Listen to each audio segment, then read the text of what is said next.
PTI ने तमाम शहरों से एहतजाज और धरने खत्म करने का ऐलान कर दिया है, सिवाय पिंडी और इस्लामाबाद के।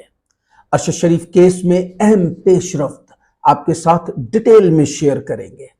जावेद चौधरी साहब ने की वजाहत पीटीआई के एफआईआर वाले मामले में। एतजाज अहसन और चौधरी निसार अली खान इमरान खान की अयादत करने उनकी रिहाइश गाह पर।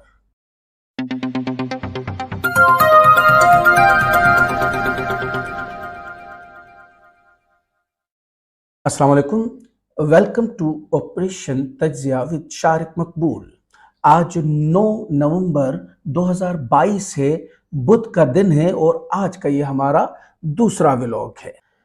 पीटीआई ने तमाम शहरों से अपने धरने और एहतजाज खत्म करने का ऐलान कर दिया है, सिवाय पिंडी और इस्लामाबाद के।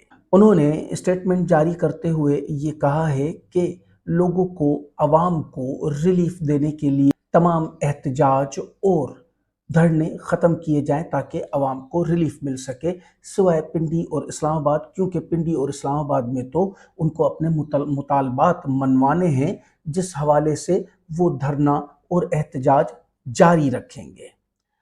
जावेद चौधरी साहब ने वजाहत की है पीटीआई के हवाले से एफआईआर के मामले में कि एफआईआर क्यों नहीं हो सकती, क्या नहीं हो सकती। उसके बारे में उन्होंने जो स्टेटमेंट दिया है मैं वो आपको पढ़ के बताना चाहता हूं कि क्या हाजिर सर्विस फौजी अफसर के खिलाफ एफआईआर दर्ज हो सकती है, आईन क्या कहता है। अगर कोई फौजी अफसर जाती हैसियत में कोई जुर्म करता है जिसका उसकी नौकरी से ताल्लुक नहीं, तो पुलिस उसके खिलाफ एफआईआर कर सकती है और फौजी अफसरान पुलिस की तफ्तीश में ताउन करने के पाबंद होंगे।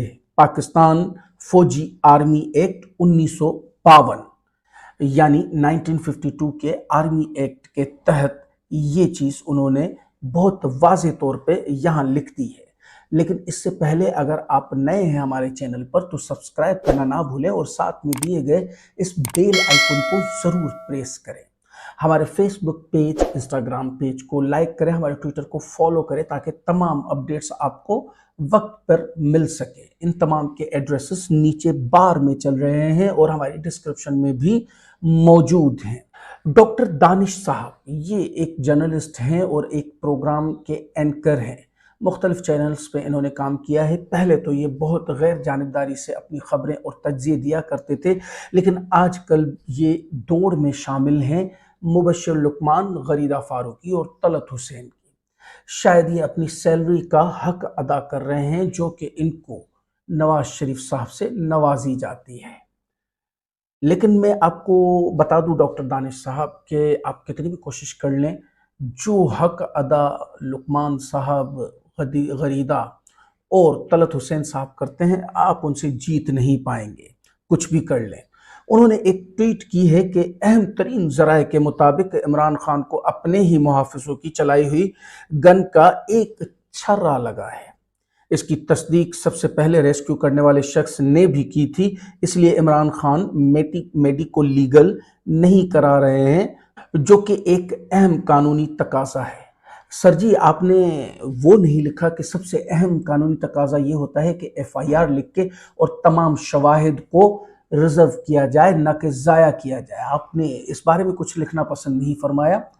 इसीलिए तो मैं कहता हूँ कि ये बेसिकली आप लोग जो है वो सैलरी का हक अदा कर रहे होते हैं, जो कि वाकई आप लोग बखूबी करते हैं। मैं तो अगर कोई एम्प्लॉय रखना चाहूँगा अपने पास तो मैं शायद आपको रखूँगा, आप अपनी सैलरी का हक बखूबी अदा करते हैं। थोड़ा सा आगे बढ़ते हैं। अरशद शरीफ साहब के केस में बहुत अहम पेशरफ्त हुई हैं, मैं उनको बहुत डिटेल में आपसे शेयर करना चाहता हूं, क्योंकि जैसे कि मैं अरशद शरीफ साहब के केस को बहुत एहतियात से और बहुत प्रायोरिटी पे शेयर करता हूं आप लोगों के साथ। गवर्नमेंट लेवल पे अब ये बात साबित हो चुकी है इन रिटन कि अरशद शरीफ साहब को टारगेट करके कत्ल किया गया है, न कि गलती का, शनाख्ती गलती और ये जो बहाने चल रहे थे जो कि कीनिया पुलिस की तरफ से 4 मुख्तलिफ बयानात चले हैं वो अब दम तोड़ चुके हैं। जो 2 ऑफिसर्स गवर्नमेंट की तरफ से कीनिया गए थे उन्होंने अपनी रिपोर्ट सबमिट करा दी है। जो कि वाकई उन ऑफिसर्स की ईमानदारी का मुंह बोलता हुआ सबूत है। सल्यूट है ऐसे ईमानदार ऑफिसर्स को। मेरी तरफ से इन साहिबान को खराज तहसीन पेश करता हूं मैं। इसी सिलसिले में पीएमओ यानी प्राइम मिनिस्टर ऑफिस की तरफ से चीफ जस्टिस साहब को एक लेटर लिख दिया गया है कि सुप्रीम कोर्ट के अवेलेबल तमाम जज साहिबान पर मुश्तमिल एक जुडिशल कमीशन बनाया जाए। अरशद शरीफ साहब के केस में एक जुडिशल कमीशन बनाया जाए। साथ में उसी खत में 5 टर्म्स भी बयान किए गए हैं जिनको कि टीओआरस कहा जाता है। टीओआरस क्या होते हैं, थोड़ा सा इसके बारे में आपको बताता चलो। इसको कहते हैं दायरा कार। यानी जब भी कोई कमीशन, जुडिशल कमीशन हो या नॉन जुडिशल कमीशन हो या जेआईटी हो, किसी किस्म का कोई भी कमीशन बनता है तो उसको एक दायरा खींच के दिया जाता है कि आपको इसी दायरे के अंदर अंदर तमाम तफ्तीश या इन्वेस्टिगेशन करनी है। और वो दायरा कार्ड यानी टर्म्स ऑफ कंडीशन टीओआरस जो है वो तय किया जाता है। अब यहीं पे बेसिकली गेम डाला जाता है। अपनी मर्जी की इंक्वायरी और अपनी मर्जी की इन्वेस्टिगेशन और उसके बाद जाहिर बात है उस पर बेस करते हुए अपनी मर्जी का फैसला लेने के लिए टीओआरस में रद्दोबदल किया जाता है और उसी टीओआरस की बेस पर फिर बाद में इन्वेस्टिगेशन रिपोर्ट आती है जिसके जिसके ऊपर बेस करते हुए बहुत सारे फैसले और बहुत सारे इकदाम उठाए जाते हैं। टीओआरस में जो कि 5 शराइत हैं मैं आपको वन बाय वन पढ़ के बताता हूं और उनके बारे में डिटेल्ड एक छोटा सा ऑपरेशन भी करते हैं। अरशद शरीफ साहब अगस्त में बैरून मुल्क जाने के लिए क्या तरीक़ेकार अपनाया? इंतहाई गैर जरूरी सवाल। आपको यह सवाल नहीं करना चाहिए था कि उनको दबाव किनकी तरफ से था या क्या दबाव था, लेकिन चलें टीओआरस आप बना सकते हैं।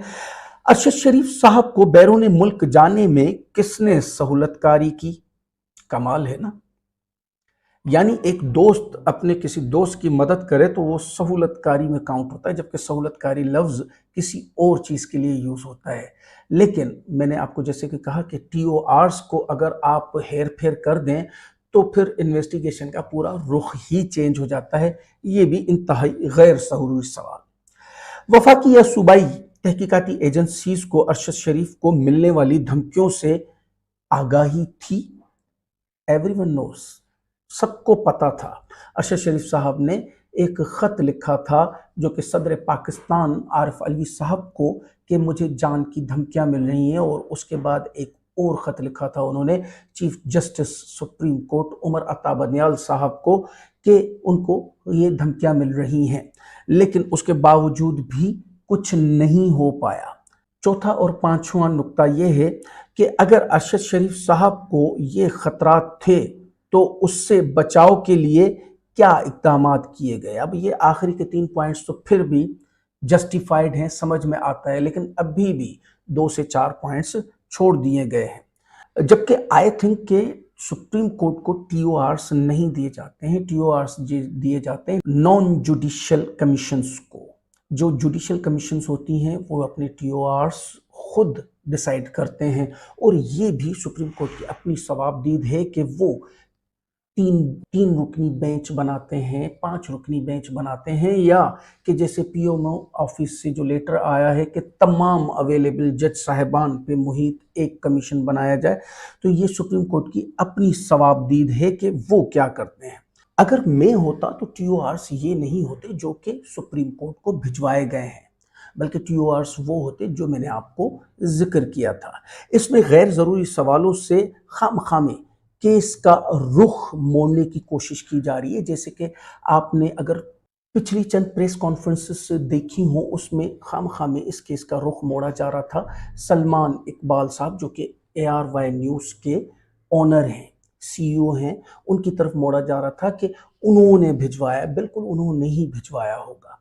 भिजवाने पे मैंने कहा ना कि मकसद कि कोई दोस्त क्या मदद नहीं कर सकता किसी दोस्त की, और वो उस इदारे का उस वक्त तक एम्प्लॉय था जब तक वो मुल्क छोड़ के गए हैं। तो उन्होंने भिजवाया, इसमें क्या है। लेकिन वो जानबूझ के केस का रुख मोड़ के सलमान इकबाल साहब की तरफ लाना चाह रहे थे कि किसने भिजवाया, और सहूलतकारी का नाम दिया जा रहा था। जबकि वहाँ से खुर्रम अहमद और वकार अहमद ने कीनिया से ये बयान दे दिया था कि हमें एक दोस्त ने अरशद शरीफ की मेहमान नवाजी का कहा था, जो कि सलमान इकबाल नहीं कोई और दोस्त है, जो कि हमारा बीच में म्यूचुअल फ्रेंड है। एतजाज़ एहसन और चौधरी निसार खान साहब इमरान खान की अयादत करने के लिए उनकी रिहाइशगाह पर। एतजाज़ एहसन साहब कल उनकी रिहाइशगाह पर गए और इमरान खान से न सिर्फ अयादत की बल्कि अपने बाद में बयानात भी शेयर किए। उनमें से एक बयान आपको सुनाता हूँ, बहुत ही ख़ास है। खान साहब से ज़मान पार्क में मुलाकात शुरू, एफआईआर पर बातचीत होगी, क्योंकि एफआईआर होगी। बाजवा से हम डरते नहीं, वो कोई बादशाह नहीं, आम सिपाही है।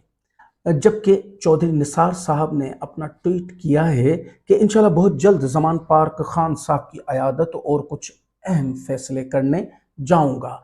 जैसे कि हम कुछ अरसे से आपको ये रिपोर्ट कर रहे हैं कि चौधरी निसार अली खान साहब के बयानात टोटल इमरान खान और पीटीआई के हक में जा रहे हैं, क्या वो पार्टी ज्वाइन करने जा रहे हैं। और आज का ये बयान तो कुछ ज़्यादा ही उस तरफ निशानदेही करने जा रहा है कि कुछ अहम फैसले करने जाऊंगा। आपको ये भी पता होगा कि वो 5 साल से तकरीबन कट ऑफ है नून लीग से। हाँ ठीक है, उन्होंने बाकायदा तौर पर नून लीग छोड़ी नहीं है, लेकिन ना तो वो असेंबली में हल्फ उठाने आए, ना तो वो किसी प्रेस कॉन्फ्रेंस में और ना ही किसी मुलाकात में नज़र आ रहे हैं। तो शायद ये पॉइंट उसी तरफ जाते हैं। मिलते हैं अगले व्लॉग में कुछ नई खबरों और मोतबर तज्जियों के साथ। आप बताएं कि आप क्या सुनना और देखना चाहते हैं। वीडियो अच्छी लगी तो लाइक करें, अपने फैमिली और फ्रेंड्स के साथ शेयर करें। शुक्रिया।